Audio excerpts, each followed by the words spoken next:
What's up, guys? Fishing 4K here. Doing another video, a species profile type um, like overview video. I'm doing it on my electric blue Acaras. I've had them for a while and I just want to share them with you guys. So I did do research online to see what parameter values and stuff is recommended, and they were kind of just like all over the place. So I'm just going to give you guys what I think is good, and then I'll let you know what I personally run on my tanks. So these guys, they are cichlid. They're native to Central and South America. They have a lifespan of up to 10 years. Providing the best water quality you can is going to get the full max life out of them. So I try to shoot for 20 ppm, and so that's a good target. Size-wise, they get anywhere from 4 to 6 inches. Currently, my female is just over 5, and my male is just over 3. And they're already spawning, so and I'm going to show you guys some video on that later. But so as far as water parameters go, they're going to need water temperature from 75 to 84 degrees Fahrenheit. I run 80. A pH of 7.0 to 8.0 is good. Currently, I'm at 7.8. And soft or hard water is going to be fine. My water is very hard, and they're fine with that. So they are pretty hardy and robust, so they can't tolerate like a wide range of water parameters. Now, as far as tank size go, I would say probably a minimum tank size of 40 breeder for a pair is good, since they do get big and they are kind of robust, and they kind of need that extra little space, you know. So if you can, give them a 40 breeder for a pair, and then anything more than that, you're probably going to want a larger tank.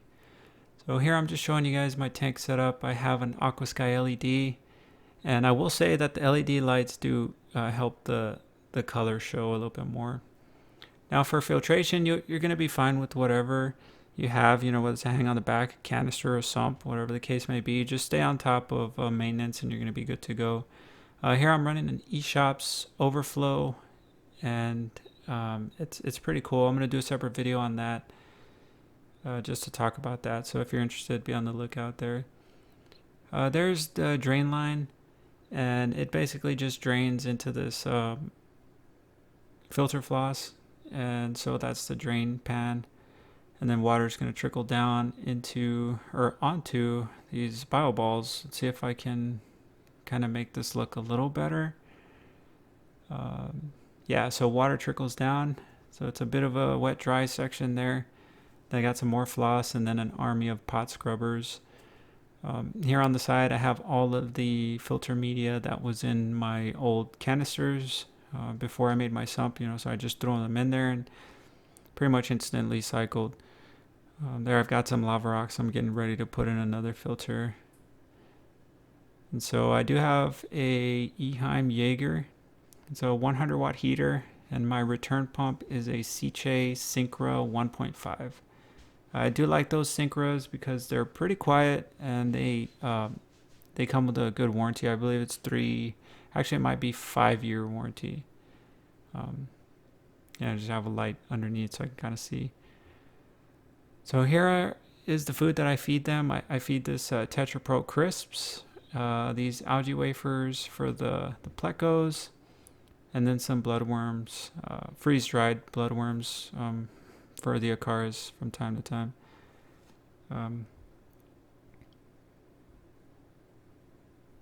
So as far as tank mates go, pretty much any Central or South American type fish is going to be good to go. But really, I mean, these are peaceful fish. They're not really aggressive, except for when like they're spawning.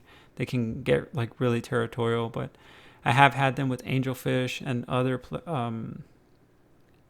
cichlids, actually African cichlids, in the past. I know it's not the traditional tank mates or whatnot, but they grew up just fine. And so, yeah, like I said, they're pretty robust and they can hold their own. But now, since I have them in their own tank, I've got them in with just some bristlenose plecos that I'm growing out. And that one, just for size reference, that one's about 1.5 inches long. It's kind of small, but the Acaras don't really mess with them, so that's pretty cool.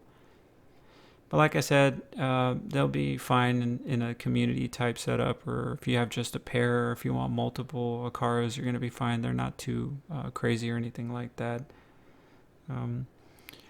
They do like to swim pretty much in any area of the tank, whether it's the bottom, the middle, or the top. So having a lot of open area for them to swim in is going to be good.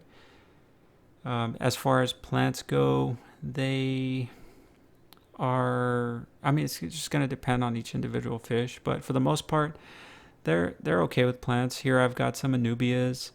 I do have just a bunch of different kinds, and what I do is I'll super glue them to the rocks, so they can't really move them around or uproot them or anything. So, but as far as uprooting, I don't have any experience with that. So,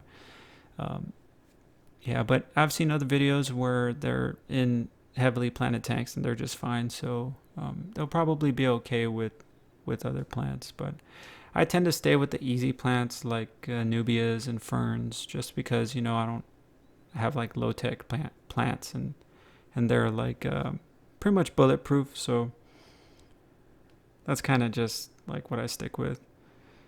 Now, as far as feeding, I do recommend only feeding once per day. And then I recommend that you fast them once per week also. And the reason why I do that is because I try to keep waste to a minimum, and I try to keep their digestive systems healthy, right?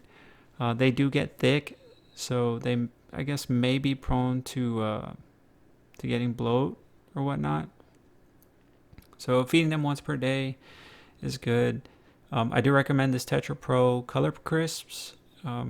It brings out their colors really good, and it floats. That's one thing that I noticed about these guys, is that they prefer the floating type foods. So if you get a flake or these crisps or even pellets that float, that's what they're going to like. They don't really go for sinking or type foods and stuff like that. But so any flake or crisp or anything like that's going to be good. So now I want to talk about spawning. I remember the first time that my female laid eggs, I was kind of freaking out because I didn't recognize this type of behavior. So I wanted to share this with you guys in case you've noticed this. You were just wondering, like, hey, why is my Acara acting like this? But as you can see here, she's kind of tugging at that leaf there.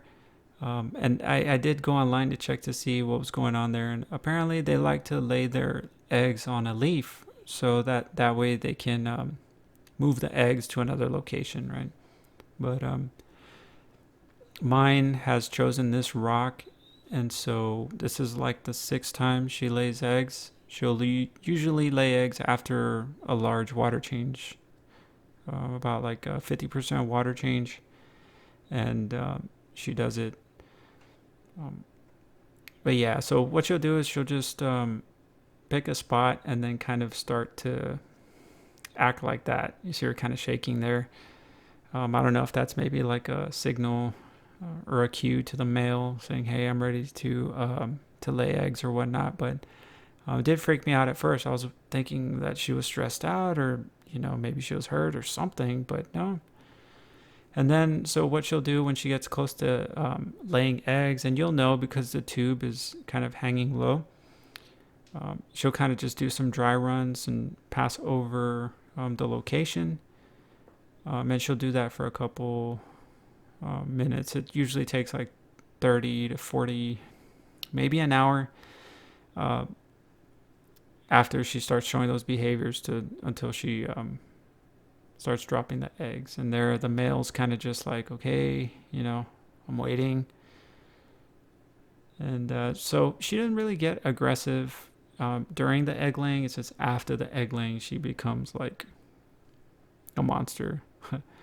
So here I'm just showing you guys a clip of the actual eggs coming out of the tube. So if you look closely there, you can see them falling. And she'll just do that over and over again until the whole rock is covered. I mean, at the end, there's something like 200 to 300 eggs. I mean, that's just an estimate, but unfortunately, I haven't had them go past the egg laying phase yet. She usually eats the eggs the next day. So, but since she's laying eggs, I'm optimistic. You know, that's the first step. So we'll see. But if ever she does, if I get to the fry stage, and I'll post an update and I'll make a separate video on that. But that being said, I'll wrap it up for this video. I do appreciate you guys taking the time to watch my videos. If you got any questions or comments, go ahead and holla at me and we'll talk some fish. But if you like, please like, comment, share, subscribe, and take it easy, guys. See you on the next one. Fishing 4K signing off. Peace.